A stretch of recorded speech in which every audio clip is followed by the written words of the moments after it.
Financial markets పై పట్టు సాధించాలనుకునే వాళ్ళు Revanth conduct చేసే వెబినార్ కోసం ఈ నెంబర్ కి కాల్ చేయండి. నమస్తే, వెల్కమ్ టు సుమన్ టీవీ. నేను విష్ణు. ప్రస్తుత పాటు సర్టిఫైడ్ వెల్త్ మేనేజర్ రేవంత్ చర్మల ఉన్నారు, వారితో మాట్లాడదాం. నమస్తే రేవంత్. నమస్తే అండి. రేవంత్, మరొక కేస్ స్టడీ కూడా పంపించారు మీరు నాకు, ఒకసారి దాన్ని కూడా చదివి వినిపిస్తాను. ఓకే అండి. నా పేరు సత్యనారాయణ, నా వయసు 50 సంవత్సరాలు. ఓకే. మొన్నటి వరకు డిస్ట్రిక్ట్ హెడ్ క్వార్టర్స్లో ఉండేవాడిని. ఓకే. ఇప్పుడు హైదరాబాద్లో వచ్చి ఒక అద్దెంట్లో ఉంటున్నాను. ఓకే. నాకు మా డిస్ట్రిక్ట్ హెడ్ క్వార్టర్స్ నుంచి అద్దెల రూపంలో నెలకు 20,000 రూపాయల వరకు వస్తాయి. ఓకే. తర్వాత వడ్డీలకు ఇచ్చున్నాను కొంత అమౌంట్, వడ్డీల రూపంలో కూడా నెలకు ఒక 30,000 రూపాయల వరకు నాకు ఊరి నుంచి వస్తుంటాయి. ఓకే. నా దగ్గర ప్రస్తుతం 30 లక్షల రూపాయల క్యాష్ ఉంది. ఒక స్థలం కూడా ఉంది, అది అమ్మితే 50 లక్షల రూపాయల వరకు వస్తుంది. సో మొత్తంగా 80 లక్షల రూపాయల వరకు రెడీ అవుతుంది. ఓకే. ఒక సొంత ఇల్లు కొనుక్కోవాలి అనుకుంటున్నాను. ఓకే. డబుల్ బెడ్రూమ్ అయితే 55 లక్షలు, 3BHK అయితే 80 లక్షల రూపాయలు అవుతుంది. ఓకే. సో ప్రస్తుతానికి నాకు కొంత హెల్త్ కూడా అంత సరిగా లేదు. సో రేపెప్పుడైనా నాకు వయోభారం రీత్యా, వృద్ధాప్యం రీత్యా నేను యాక్టివ్గా పని చేసుకోలేకపోతే నాకు ఇన్కమ్ కూడా ఆగిపోతుంది. కాబట్టి సో ప్రజెంట్ నేను ఏం చేయాలంటూ అడుగుతున్నారు. ఓకే. సో బేసిక్గా 50 ఏళ్ల వయసు వచ్చింది అని అంటే ఖచ్చితంగా ఒక సొంత ఇల్లు ఉండాలని రికమెండ్ చేస్తాను. సో దానికి కేవలం అది వాళ్ళ ప్రొటెక్షన్ అని కాదు, ఇక్కడ కొత్త పాయింట్ కూడా యాడ్ చేస్తాను.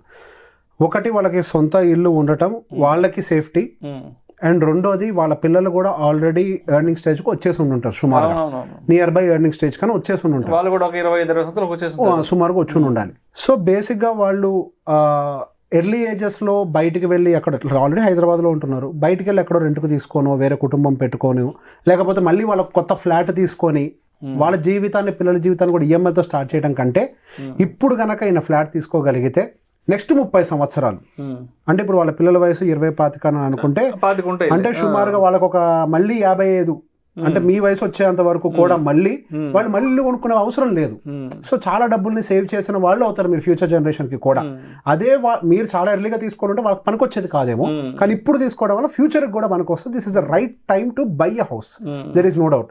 కానీ ఇక్కడ పాయింట్ ఏంటి, డబుల్ బెడ్రూమ్ తీసుకోవాలా, ట్రిపుల్ బెడ్రూమ్ తీసుకోవాలి. సో ఇప్పుడు మీరు చెప్పిన కేసులో ఒక ఆయన దగ్గర సుమారు ఒక 85 లక్షల రూపాయల వరకు క్యాష్ ఉంది. 80 లక్షల రూపాయల వరకు యాక్చువల్ గా ఆయన పాయింట్ లో కూడా 3BHK అయితే నగర డబ్బులు సరిపోతాయి, నేను ఈఎంఐ కూడా ఏం పోనవసరం లేదని చెప్పేసి ఆలోచిస్తున్నారు. కానీ ఇక్కడ ట్రిపుల్ బెడ్రూమ్ కి వెళ్ళడం వల్ల ఒక చిన్న ప్రాబ్లం ఉంది. మీరు అన్నారు వయసు మీద పడ్డది, ఆరోగ్యం సహకరించట్లేదు, ఆదాయం కూడా ఆగిపోవచ్చు అని. మీరు ఉన్న డబ్బులు మొత్తం తీసుకొని వెళ్ళి ట్రిపుల్ బెడ్రూమ్ కొనేస్తే మీ పరిస్థితి ఏంటి? రేపు ఏదైనా మెయింటెనెన్స్ ఖర్చుల కోసం చేతిలో క్యాష్ ఉండదు కదా, మరి తినాలి, మెడికల్ ఎక్స్పెండిచర్ ఉంటుంది, హాస్పిటల్ ఖర్చులు ఉంటాయి. సో మీ ఖర్చులు మీరు భరించాలి కాబట్టి సో మీకు ఇంకా వేరే ఆధారం లేకుండా పోతుంది మీరు పని చేయలేని సిచ్యువేషన్ లో. సో దీనికి నేను ఒక ఉపాయం చెప్తా. Double bedroom is good. Double bedroom కనుక మీరు తీసుకోగలిగితే ఒక 55 లక్షల రూపాయలకు వస్తుంది అంటున్నారు కదా, మొత్తం కూడా డౌన్ పేమెంట్ కట్టకండి అండ్ ఇప్పుడే ఇమీడియట్ గా తీసుకోకండి. I recommend at least wait for 1 more year. ఎందుకు, ఇప్పుడు వడ్డీ రేట్లు కూడా బ్యాంకులో దాదాపుగా 9% అండ్ అబోవ్ ఉన్నాయి. అండ్ మనందరికీ తెలుసు వడ్డీ రేట్లు నెక్స్ట్ 1 yearలో కొద్దిగా కట్ డౌన్ చేయడానికి కూడా ప్రభుత్వాలు ప్రిపేర్ అవుతున్నాయి, అటు యూఎస్లో కానీ ఇండియాలో కానీ. మనకి ఇంట్రెస్ట్ రేట్ కట్ జరిగితే మనకి హౌసింగ్ లోన్ కూడా తక్కువకు వస్తుంది.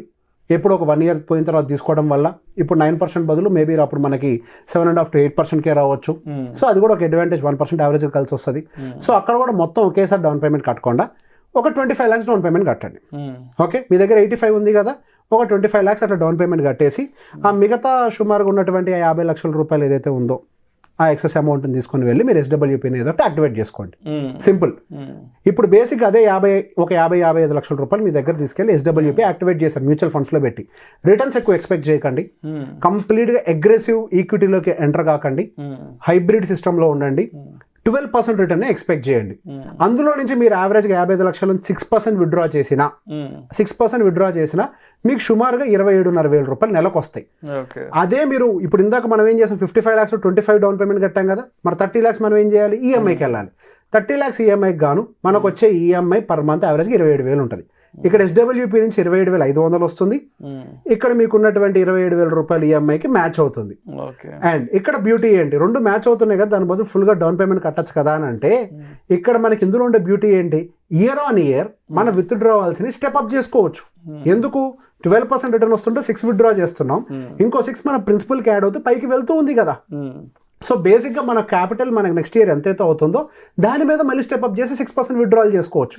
అట్లా మీరు ఇట్లా చేసుకుంటూ పోతే మీరు యావరేజ్గా 80 years ఏజ్ వచ్చే టైంకి, ఇప్పుడు 50 అన్నారు కదా, 80 సంవత్సరాల వయసు వచ్చేసరికి మీ దగ్గర ఫ్లాట్ ఉంటుంది, పైపెచ్చి ఒక 22 కోట్ల ఆస్తి రూపంలో కూడా మనకి మ్యూచువల్ ఫండ్స్ లో ఉంటాయి యావరేజ్గా ఒక 22 వేల కోట్లు 2 కోట్లు యావరేజ్గా. సో బేసిక్గా దీనివల్ల మీకు అడ్వాంటేజ్ ఏం జరిగింది, క్యాష్ కాంపోనెంట్ అంటే మీకు ఆల్రెడీ ఆరోగ్యం మీదకి సమస్యలు వస్తున్నాయి, మీ దగ్గర క్యాష్ కాంపోనెంట్ ఉంటుంది అండ్ ప్యారలల్ గా మీ దగ్గర ఇల్లు ఉంటుంది. ఈ రెండు మీ చేతుల్లో ఉంటాయి. ఎప్పుడంటే ఏదైనా అవసరం ఉన్నా కానీ ఎమర్జెన్సీ సిచ్యువేషన్ కొద్దిగా తీసి వాడుకోవచ్చు. అండ్ రెండోది ఇక్కడ ఇల్లు కంపల్సరీ తీసుకోవాలని కూడా చెప్తాను. ఎందుకు మళ్ళీ ఇప్పుడు బేసిక్గా మీరు హైదరాబాద్లో ఉంటున్నారంటే ఖచ్చితంగా అద్దెంట్లోనే ఉన్నారు. 15,000 రూపాయలు అద్దె ఉంటుంది, తక్కువలో తక్కువ. ఇప్పుడు ఆ 15,000 కూడా సేవ్ అవుతున్నాయి కదా. ఇప్పుడు ఇప్పటి వరకు మీకు 50,000 ఇన్కమ్ ఉంటే 50,000 ఖర్చు అయిపోతున్నాయి. ఇప్పుడు ఏం జరుగుతుంది, ఇక్కడ 27,000 ఏమో ఎస్డబ్ల్యూపీ నుంచి డ్రా చేస్తున్నాం, ప్లస్ ఒక 15,000 రూపాయలు ఏమో మీకు రెంట్ మందం సేవ్ అవుతుంది కదా ఎక్సెస్. ఇంతకు ముందేమో 0 సేవింగ్స్, ఇప్పుడు ఎక్సెస్ 15,000 రెంట్ మందం డబ్బులు కూడా మిగుల్చుకుంటున్నారు. ఈఎంఐ ఏమో ఎస్డబ్ల్యూపీ నుంచి వెళ్ళిపోతుంది, ఆ రెంట్ మందం డబ్బులు ఏమో మీకు మిగిలిపోతున్నాయి ఇంకా ఎక్స్ట్రా. సో బేసిక్గా this is the beauty. So కాకపోతే ఫుల్ డౌన్ పేమెంట్ కట్ అయ్యటం వల్ల ఇక్కడ ఈఎంఐకి వెళ్తే ఈ వయసులో కరెక్టా, ఈ పాయింట్ కూడా ఉంటుంది, ఎఫోర్డ్ చేయొచ్చా అని. మీరేమైనా డబ్బులు తీసుకువెళ్ళిపోయి ఏదైనా వ్యాపారంలో పెట్టుబడి పెడుతున్నారా, పోద్దేమని భయపడటానికి, భూమి కొంటున్నారా కష్టం వస్తే అమ్మటం అనుకోవటానికి. లిక్విడ్ అసెట్ కదా, it's a financial asset. Whenever you want you can withdraw, అంతే కదా. ఇప్పుడు మీకల్లా కావాల్సింది ఏంటి, ఇంటి డబ్బులు ఇంటికే ఖర్చు పెట్టాలి. కాకపోతే బెటర్ వే ఏంటి, ఎందుకంటే వయసు పెరిగే కొద్దీ క్యాష్ చాలా అవసరం బతకడం కోసం. మీరు క్యాష్ అంతా ఇంటి మీద పెట్టేస్తే బతకడం కష్టం. క్యాష్ అని పెట్టుకొని ఎస్డబ్ల్యూపీని యాక్టివేట్ చేస్తే ఫస్ట్ ఇయర్ లో మీకు యావరేజ్ 27,000 వచ్చేస్తుంది 6% లో. Month by month year by year average గా మీరు అగైన్ దాన్ని స్టెప్అప్ చేసుకుంటూ వెళ్ళొచ్చు. అంటే విత్డ్రావల్స్ కూడా పెరుగుతాయి, ఈఎంఐ పోర్షన్ కూడా ఎక్సెస్ అమౌంట్ ఇంకా మిగులుతుంది మీకు. సో బేసిక్ గా మనం దాన్ని స్ప్లిట్ చేస్తే కరెక్ట్ గా సరిపోతుంది. అండ్ 1 year వెయిట్ చేయండి ఇంకా, ఎందుకనంటే ఇంట్రెస్ట్ రేట్ కట్స్ కూడా జరుగుతాయి. అనుకుంటాం అపార్ట్మెంట్ రేట్లు పెరగవా అని, పెరగవు, అవకాశం లేదు. ఎందుకు, ఇప్పుడు ప్రెసెంట్ ఆల్రెడీ ఎకనామిక్ సిచ్యువేషన్ అయితే మన హైదరాబాదే మాట్లాడుతున్నాం కదా, హైదరాబాద్లో ఎప్పుడైనా సేల్స్ ఊపందుకున్నాయా, మార్కెట్లో రేట్లు పెరుగుతున్నాయా, ఇంకో సంవత్సరం కూడా పెరగడానికి అవకాశం లేదు. లాస్ట్ 1 month నుంచి అయితే చూస్తున్నాం అసలు లేదు ఎఫెక్ట్ అసలు కదా, రియల్ ఎస్టేట్ మీద ఎంత పెద్ద ఎత్తున ఉందో చూస్తున్నాం. మన హైదరాబాద్ అనే కదా, అన్ని చోట్ల కొద్దిగా స్లో డౌన్ అయిపోయింది, రియల్ ఎస్టేట్ మార్కెట్ స్లో అయింది. సో ఇంకో 1 year వరకు కూడా పెద్ద ఎత్తున రేట్లు ఏం పెరగవు. అండ్ వడ్డీ 1% తగ్గింది అని అంటే మనకి ఈఎంఐలో చాలా ఇంపాక్ట్ కనిపిస్తుంది. సో వడ్డీ ఒక 1% అని తగ్గే వరకు వెయిట్ చేసి తీసుకుంటే మీకు లాంగ్ టర్మ్ కదా మంచిగా కలిసి వస్తాయి డబ్బులు. Thank you so much. Thank you అండి.